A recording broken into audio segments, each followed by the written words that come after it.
Lake Baikal sits in the heart of southern Siberia, far from coast, capitals, and easy routes. It holds more fresh water than all of North America's Great Lakes combined. And it asks a simple question: how does something this vast remain almost unseen? Baikal is not just a lake. It is a continental scar, a rift in the Earth's crust that never closed. So if you want more journeys into the unforgiving, the beautiful, and the unknown, subscribe. Hit that button and join us as we explore the places that don't fit on postcards. The land here is slowly tearing apart, millimeter by millimeter, deepening a basin already older than most mountains on the planet. The water drops straight down, not gently, not gradually, but into a trench so deep that if all the world's rivers stopped flowing, Baikal alone could still supply fresh water for generations.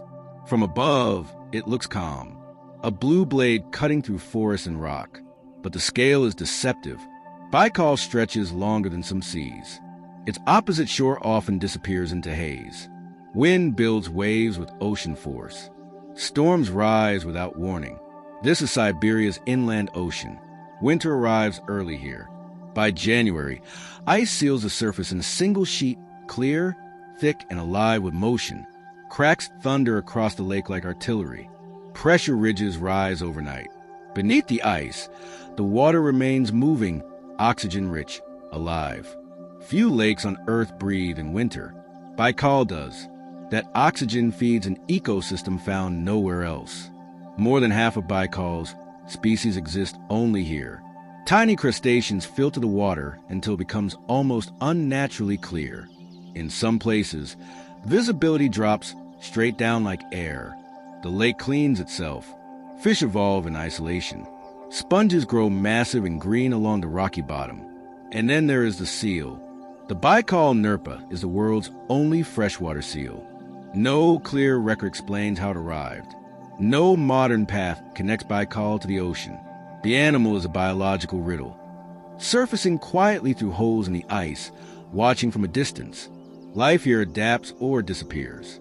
Humans arrive late. The shores were first home to the Buryat people, whose cosmology treated the lake as a living being. Baikal was not owned. It was addressed. Spirits lived in the water, the cliffs, the storms. Certain capes were avoided, certain rituals observed. The lake demanded respect, not control. That relationship would not last. Russian expansion reached Baikal in the 17th century. Forts rose along the Angara River.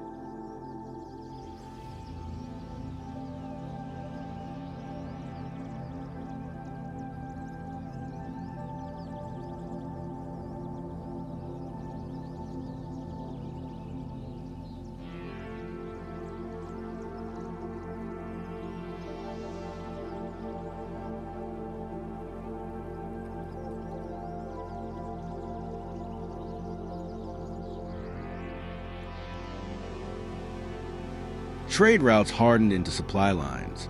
Exile followed exploration. Siberia became a destination not by choice, but by sentence.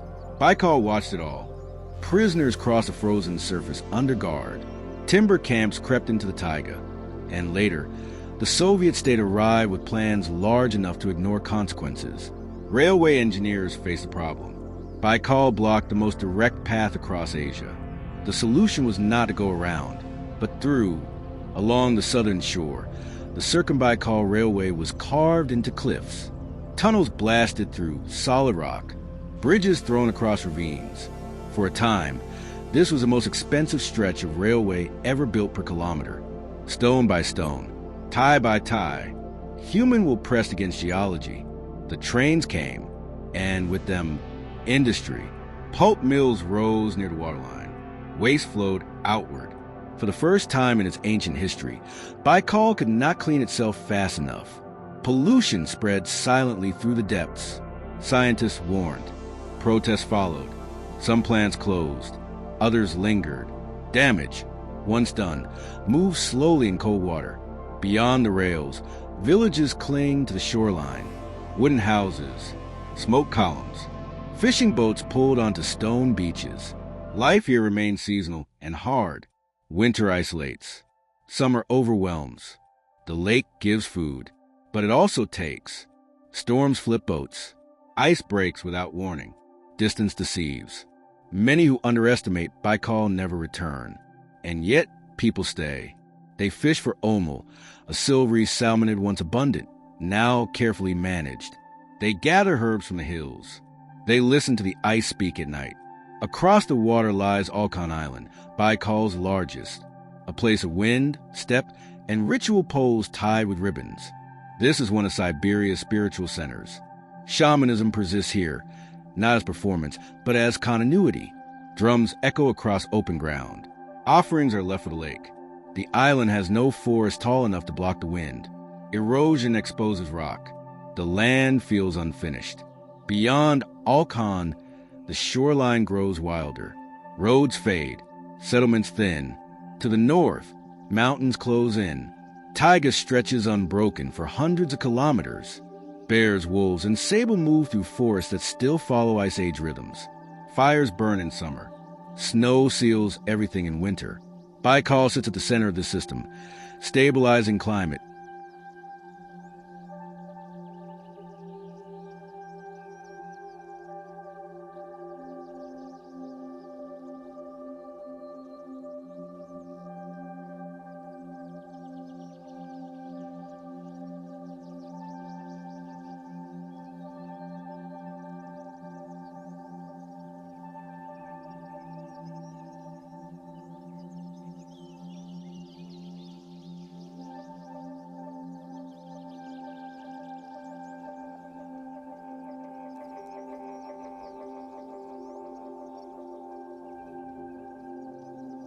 Feeding rivers, anchoring life.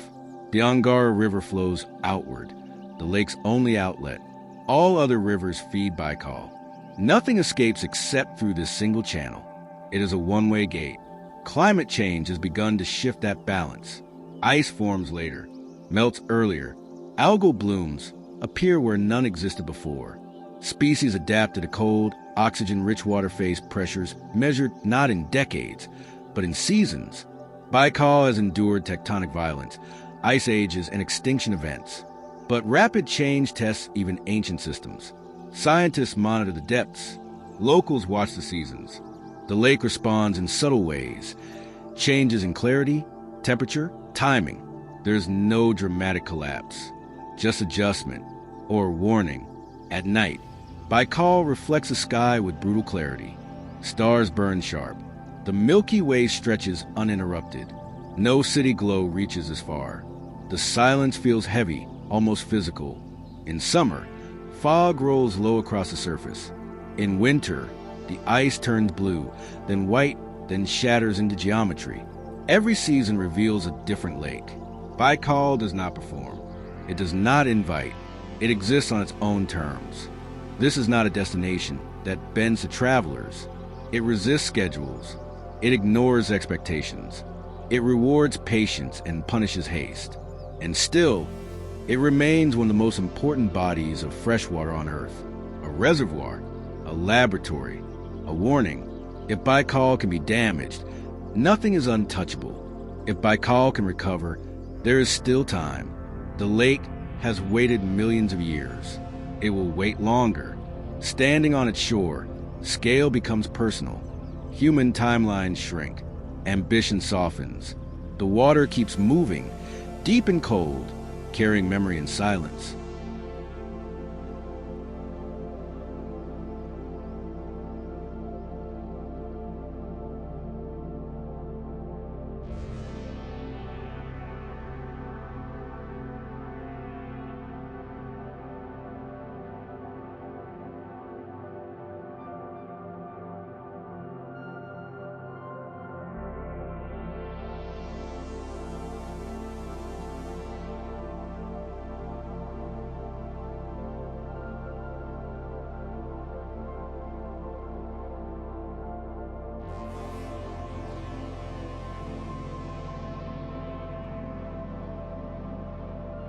Thanks for watching.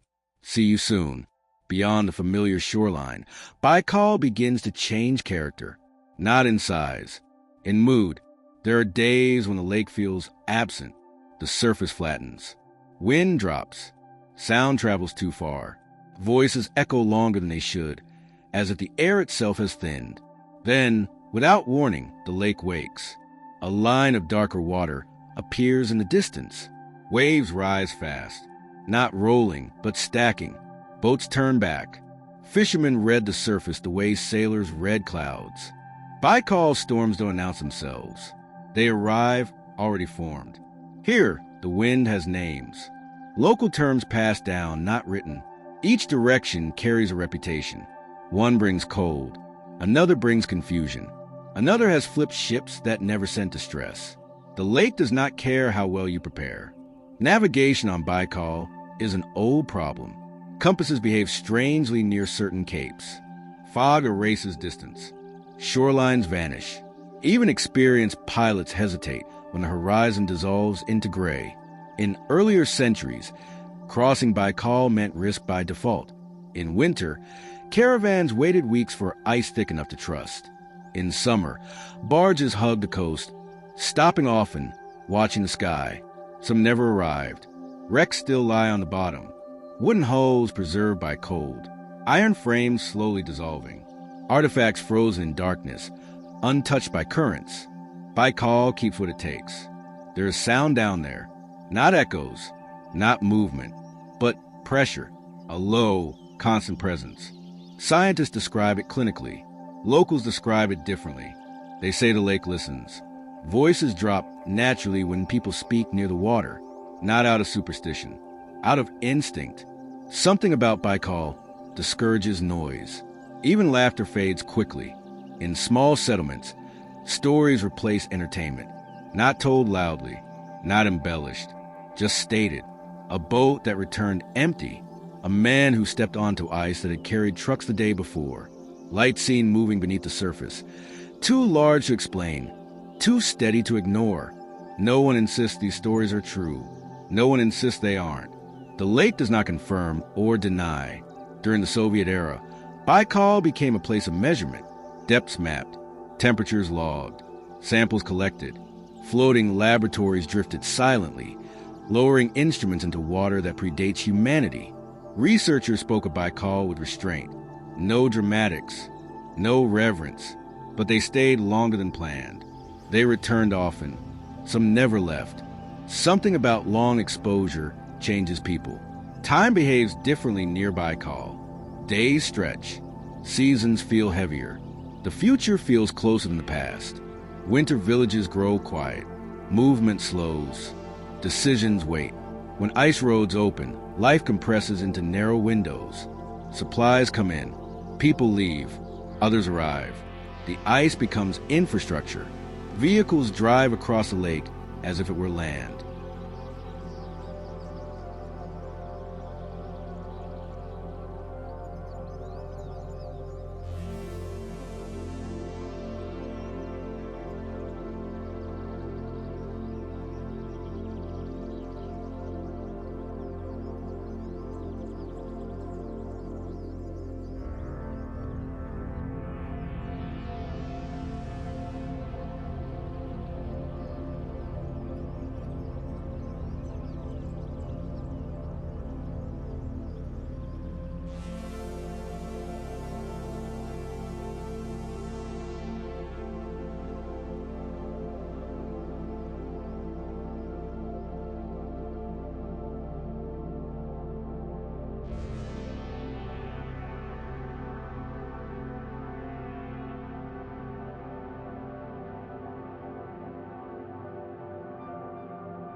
Tracks form, disappear, reappear somewhere else. The ice sings beneath weight. Deep tones, sharp cracks, long, metallic groans that vibrate through the body. Locals pause when they hear certain sounds. Not fear, calculation. The ice always speaks before it breaks. At night, headlights stretch endlessly across frozen darkness. No markers, no guardrails. Just trust, memory, and the belief that the lake will hold one more crossing. In spring, that trust dissolves. Ice rots from below. The surface lies. Vehicles vanish without drama. No explosion. No warning. Just absence. The lake closes its mouth again. Summer brings color. Wildflowers climb slopes. Insects fill the air. The shoreline softens. Tourists arrive cautiously, drawn by reputation more than understanding. They take photos of clarity, of stone beaches, of distant mountains. They leave before storms, before silence sets in. Baikal allows brief visits, not familiarity. Those who stay learn patterns. They know where fog gathers first, which bays freeze last, which stretches of coast feel wrong. This knowledge is never written down. There are places along Baikal where no one builds, not because of law, because of memory. Landslides, sudden waves, stories that end abruptly. Even skeptics avoid these stretches. Baikal is patient with doubt. Under certain light, the water turns black, not dark blue, not green, black, like depth without reflection. On those days, the horizon feels closer. The air thickens. People look away more often. The lake does not threaten. It simply occupies space so completely that resistance feels foolish. Far from settlements, the shoreline collapses into raw geology. Cliffs fracture, stones fall, trees lean outward, roots exposed, waiting. Nothing here is permanent except change. Baikal is still widening. The rift continues, slowly, relentlessly, not something felt in a lifetime, something measured across civilizations. This place will not remain a lake forever. In time, far beyond planning, it will become something else. A sea, perhaps, or a memory preserved in rock. Human presence here is temporary. Even the longest stories are short. Children raised on Baikal learn this early. They are taught to read ice, weather, distance. They understand consequence before abstraction. Play stays close to shore. Curiosity is shaped by caution. Many leave when they are older. Cities offer speed, warmth, certainty. Some return years later, quieter, slower, carrying habits that don't fade.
They stand at the waterline and don't speak. Baikal does not judge absence. It does not reward loyalty. It remains exactly what it is. In recent years, attention has returned. Not conquest, not industry. Concern. Can something this large be protected? Can damage be reversed? Can restraint outpace appetite? The answers are unclear. What is clear is this: Baikal cannot be replaced. There is no substitute for a system this old, this complex, this complete. It is not just water. It is time stored in liquid form. Every drop has touched something ancient. Every wave carries history without language. Standing here long enough, ambition feels small. Urgency fades. The need to explain dissolves. The lake does not ask to be understood, only acknowledged. When you leave Baikal, it does not follow, but it stays with you, in quiet moments, in deep water, elsewhere that feels strangely shallow, in silence that never quite matches. Baikal resets scale. It reminds you that permanence is rare, that survival is conditional, that some places do not exist for human use. They exist despite it. And when the wind drops and the water smooths and the horizon clears just enough to suggest distance again, the lake returns to stillness. Not peace, control. Baikal remains. Thanks for watching. See you soon. Morning on Baikal rarely announces itself. Light arrives first, sliding across the surface before the air warms. The lake changes color minute by minute. Steel, slate, pale silver, never settling long enough to name it. People wake slowly here, not from alarms, but from habit. Kettles heat, doors open. Someone steps outside to check the water, even if there's nowhere to go. Looking is part of living. On some mornings, the lake is empty. No boats, no birds, no movement. Just water extending outward until it meets the sky and refuses to explain where one ends and the other begins. On other days, Baikal is busy. Fishing nets rise dripping and heavy. Gulls argue over scraps. Engines cough awake and push toward open water. Work here follows the lake's permission. There are stretches of shoreline where sound behaves strangely. A conversation carries across bays, arriving intact, while nearby words dissolve into wind. Footsteps echo off rock walls. Even small noises feel amplified, as if the land itself is listening closely. Silence, when it comes, is complete. Baikal has seasons within seasons. Early summer is cautious. Late summer is confident. Autumn arrives fast and without nostalgia. Winter does not creep in. It claims territory. The transition is physical. Air hardens. Colors drain. Movement simplifies. People prepare not for discomfort, but for isolation. Once the ice closes, the world narrows. Villages turn inward. Travel becomes deliberate. Every errand carries weight. Yet winter is not absence. It is clarity. Tracks appear everywhere, human, animal, mechanical, etched briefly onto the ice before vanishing. Routes overlap, separate, cross again. The lake becomes a map rewritten daily. Some nights, the ice glows faintly under the moon. Not white, blue. Light penetrates deep, reflecting off fractures below, turning the surface into layered glass. Standing there, it feels less like being on a lake and more like hovering above something alive.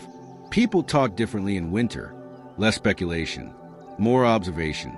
Stories shorten, jokes land quieter. Baikal demands attention even when it appears still. In spring, impatience causes mistakes. The shoreline softens first. Ice near land weakens while the center remains solid, a trap for the unwary. Experienced locals test constantly, listening, probing, watching others. No one moves alone without reason. Spring smells sharp.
Meltwater wets stone, exposed earth. The lake exhales after months of holding everything tight. Summer feels almost forgiving by comparison. Long daylight, open water, movement without calculation. But forgiveness is temporary. Heat brings instability. Storms build faster. Winds collide. On certain afternoons, the lake darkens unevenly. Patches of rough water forming without pattern. This is when people turn back early, even if the destination is close. Distance on Baikal is misleading. What looks near can take hours. What looks calm can become dangerous before halfway. The lake rewards those who stop short. Along the coast, abandoned structures appear unexpectedly. Collapsed piers, rusted fuel tanks, weathered cabins, remnants of projects interrupted or forgotten. Nature does not reclaim these quickly. Coal preserves mistakes. Some buildings remain standing decades later, empty but intact, as if waiting for instructions that will never arrive. Baikal holds human traces gently, but indefinitely. There are places where the waterline has moved, not dramatically, just enough to leave old steps stranded above the surface, or docks submerge at awkward angles. Small changes signal larger ones. People who live here notice these details first. They don't announce them loudly. They mention them in passing. The water is different this year. The ice sounded strange. The wind came from the wrong side. Observation is survival. Beyond the settled shores, the lake opens into regions rarely visited. No roads, no markers, just cliffs, forests, and narrow beaches that vanish under waves. These places feel unfinished, not abandoned, untouched. Camping here requires restraint. Fires small, footprints minimal, everything taken away again. Baikal tolerates presence but resists occupation. At night, the absence of artificial light alters perception. Stars dominate, distances distort. The horizon disappears completely. The water becomes invisible, felt only through sound and temperature. Waves strike stone with a rhythm older than habit. Each impact identical. No build, no climax, just continuation. Time stretches. Sleep comes lightly. Dreams feel heavier. People often wake before dawn without knowing why. There is no myth here of instant revelation or personal transformation. Baikal does not offer insight on schedule. It works slowly. What changes is not belief, but proportion. Problems shrink. Certainty dissolves. Urgency loses its edge. The lake does not solve anything. It reframes. When people leave, they rarely speak about Baikal immediately. Words feel inadequate. Stories come later, simplified, edited for listeners who haven't stood there. Even then, something is missing. Photographs fail. Maps mislead. Descriptions flatten. Baikal exists best in memory and direct experience, neither which translate well. Return visits are different. Expectation replaces surprise. Familiarity breeds confidence and caution. The lake does not repeat itself for anyone. Each encounter stands alone. Those who work here long-term, scientists, rangers, fishers, develop a particular stillness. Movements economical, speech measured. They react less, observe more. Baikal teaches patience without instruction. It also teaches limits. No one conquers this place. No one masters it. At best, they align briefly. There are moments of rare generosity, perfect crossings, calm water stretching endlessly, wildlife appearing without fear. These moments feel earned, not granted. They are remembered quietly. In conversations elsewhere, Baikal is often reduced to superlatives. Deepest, oldest, largest. The words are accurate.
they are also insufficient.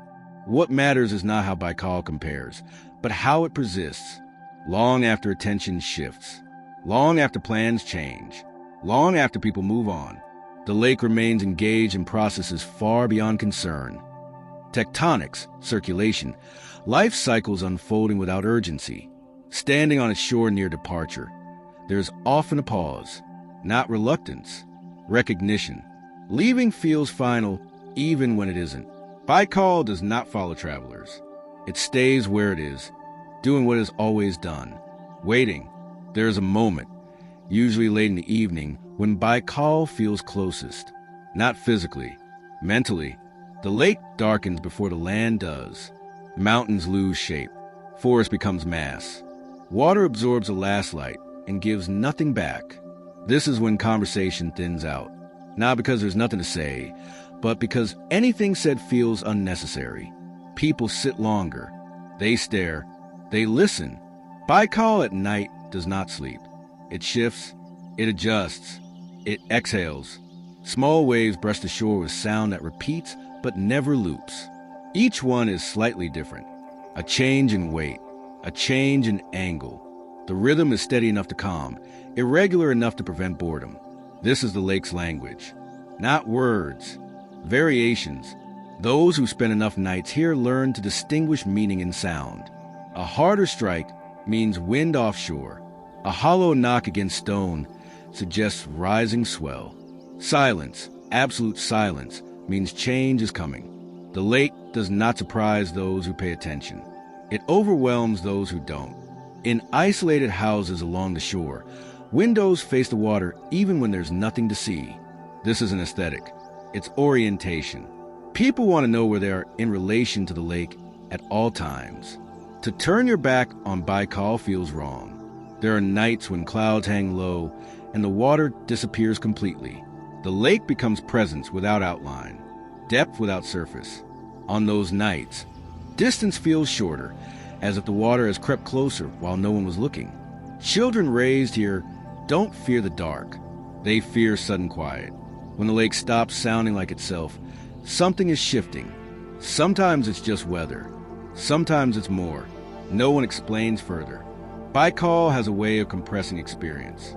A single week can feel longer than a year elsewhere, not because more happens, but because everything happens slowly enough to register.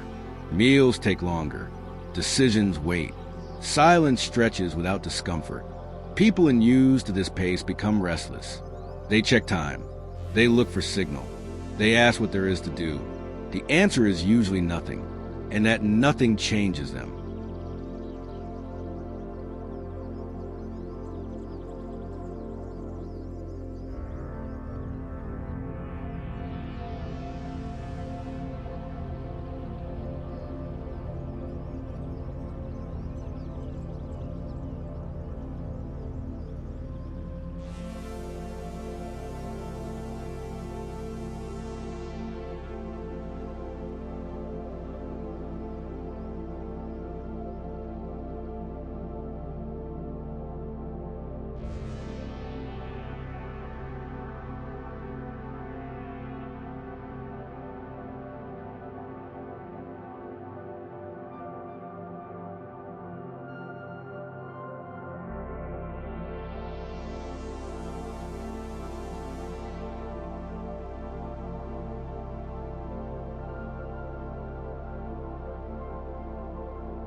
Modern life struggles here. Not entirely, but noticeably. Phones lose service. Batteries drain faster. Schedules unravel. Technology works until it doesn't. And when it fails, there is no urgency to fix it. People shrug. They adjust. They look at the lake instead. Baikal is indifferent to convenience. There is also work that cannot be postponed. Nets must be checked, boats secured, equipment moved before weather arrives. Tasks dictated not by calendar, but by conditions. This creates a different kind of responsibility. Immediate, physical, non-negotiable. Excuses dissolve quickly. The lake has witnessed generations learning this lesson repeatedly. Each one thinks it will be different. Each one adapts or leaves. Those who stay develop an internal barometer. They wait before storms. They sense changes hours before instruments register them. They rarely explain how. You can feel it is usually enough. Baikal sharpens perception. It also blurs ego. Here, personal achievement feels small against scale. No accomplishment outweighs the water. No plan outruns weather. No argument changes depth. This doesn't create humility through awe alone. It creates it through consequence. Mistakes cost energy. Sometimes they cost more. The lake does not punish. It simply continues. There are days when Baikal looks almost ordinary. Blue water, soft wind, gentle shoreline. On those days, it feels approachable, almost friendly. These are the most dangerous days. Complacency arrives quietly. Experienced people remain cautious even then. They don't rush. They don't linger far from shore. They keep watching. Baikal rewards vigilance, not bravery. In conversations far away, people often ask what Baikal is like. The answers vary, but they all circle the same problem. How to describe something that refuses narrative. There is no arc here, no climax, no resolution, just persistence. The lake does not build toward anything. It does not hint at meaning. It simply exists in full, uninterrupted continuity. That continuity can feel unsettling. Humans prefer change. Milestones, progress, endpoints. Baikal offers none. It existed long before memory. It will exist long after intention. This awareness doesn't arrive as fear. It arrives as recalibration. Perspective shifts. People leave with fewer certainties but stronger instincts. They speak less. They listen more. They hesitate before declaring things permanent. Baikal teaches doubt without cynicism. There are moments, rare, unplanned, when everything aligns. Light, weather, stillness. The lake becomes perfectly smooth, reflecting mountains so cleanly that horizon disappears. In those moments, it feels as if the world has folded in half. No one speaks then. No one moves. These moments pass quickly. They always do. Trying to capture them breaks them. Baikal is not generous with perfection. As departure approaches, attention sharpens. People notice details they ignored before. The texture of stone, the smell of wet wood.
the way wind changes pitch near certain cliffs.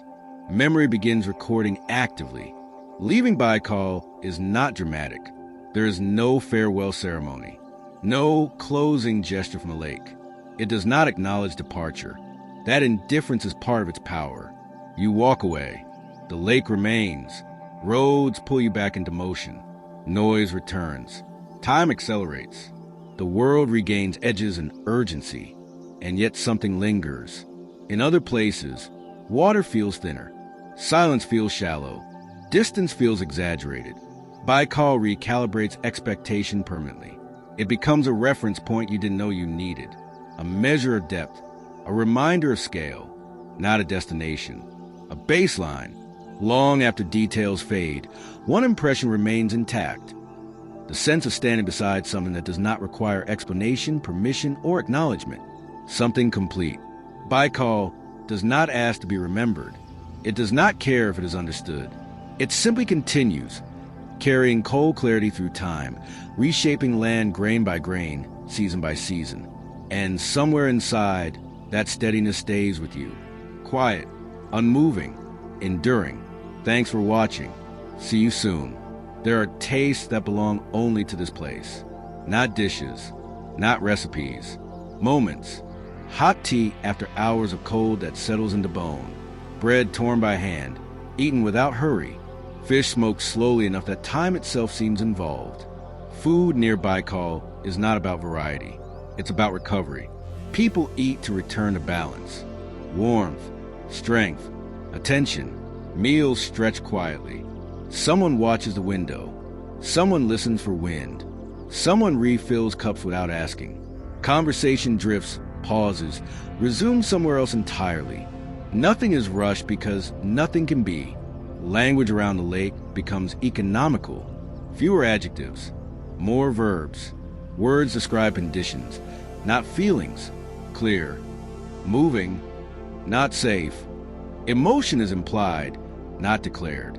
Even humor is restrained. Dry, brief, often delayed. Laughter comes late, then stops abruptly when attention shifts back to the water. Baikal trains focus. In small boats, engines are tuned by ear, not manuals, not diagnostics. Sound. A cough too sharp means trouble later. A vibration too smooth means something loose. Mechanics here listen the way musicians do, adjusting instinctively. The lake is unforgiving to inattentive machines. There is a ritual before departure that looks casual but isn't. Fuel checked twice. Lines examined. Hands run along holes without conscious thought. People pause before pushing off, scanning the surface one last time. This pause is never skipped. Out on the water, scale reasserts itself. Land recedes faster than expected. The lake opens. Waves don't announce direction. They intersect, overlap, contradict. Steering becomes negotiation rather than control. Those new to Baikal overcorrect. Those experienced do less. Trust the boat. Trust the water. Trust limits. Even experienced hands know when to turn back. Pride ends quickly here. Rescue stories circulate quietly. No heroics. No exaggeration. Just outcomes. Who made it? Who didn't? Why? Lessons embedded without lecture. Baikal does not need reminders. Memory does the work. In summer camps along the shore, children learn through observation. No formal instruction. They watch adults move, pause, listen.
They absorb patterns. By adolescence, they know what others might never learn, how quickly things change. The lake teaches this without words. There are mornings when fog settles so thick it feels tactile. Moisture clings to skin. Sound dampens. Boats idle. People wait. Fog here is not inconvenience. It is authority. When it lifts, it does so unevenly. A strip of water clears. A cliff emerges. Distance returns in fragments. Movement resumes cautiously. Baikal controls tempo. Evenings bring different rituals. Gear stored. Fire started. Nets repaired. Tools cleaned regardless of use. Maintenance is not optional. It's respect. Neglect accumulates faster here. Stories told at night rarely center on individuals. They focus on situations, conditions, decisions made or delayed. The lake is always the main character. Sometimes there are songs. Simple, repetitive, low, not performances. Shared memory. Music does not echo well off water. Notes vanish quickly. People don't try to fill the space. Silence remains dominant. There are days when the lake smells metallic, others when it smells like stone. Occasionally, nothing at all. Scent becomes another indicator. People notice. They don't comment unless it matters. Seasoned locals can describe a day's weather hours before it arrives based on these subtleties. Outsiders call it intuition. It's pattern recognition, honed by consequence. Baikal is an honest teacher. There is also boredom here. Real boredom. Long stretches where nothing happens. No tasks demand attention. No weather threatens. No visitors arrive. This boredom is not empty. It is waiting. Those who cannot tolerate it leave quickly. Those who stay learn something rare. How to exist without constant stimulus. The lake encourages this state. It offers enough variation to hold interest without overwhelming. Enough challenge to require respect without constant fear. It calibrates the nervous system. In research outposts, work proceeds methodically. Samples collected. Notes written by hand. Instruments checked repeatedly. Time stretches. There is no rush to publish, only to understand. Data here accumulates slowly, like sediment. Insight emerges over years, not breakthroughs.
Baikal resists shortcuts.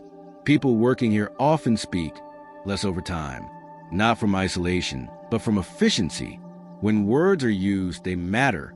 Listening becomes primary. Outside the immediate shore, weather systems collide. Air masses slide over mountains, funnel through gaps, spill onto the lake. Forecasts struggle to keep up. Local observation fills the gap. Cloud shape, wind texture, light behavior. Nothing is ignored. Even visitors notice how often people stop to look at the sky, not casually, assessing. This habit follows them elsewhere.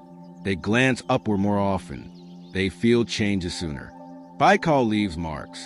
Leaving the lake is rarely emotional in obvious ways. There are no tears, no speeches, just one last look.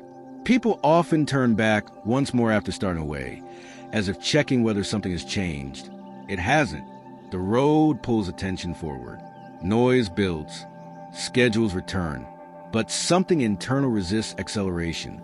Days later, in entirely different landscapes, echoes appear. A body of water that feels insufficient. A silence that seems artificial. A horizon that feels crowded. Comparison is inevitable. Baikal becomes reference, not destination. It sharpens perception everywhere else. Long after, small habits remain. Pausing before decisions. Listening longer than necessary. Accepting delay without frustration. These are not souvenirs. They are recalibrations. The lake does not ask for loyalty. It does not demand return.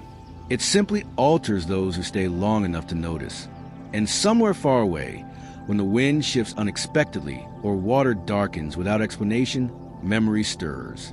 A recognition without image. Baikal is not recalled as scenery. It is recalled as condition, a state of attention, a depth of patience, a measure of scale that refuses to fade. The lake continues, indifferent and intact, shaping land and people alike without acknowledgement. And those who have stood beside it carry that steadiness forward, often without realizing why. Thanks for watching. See you soon.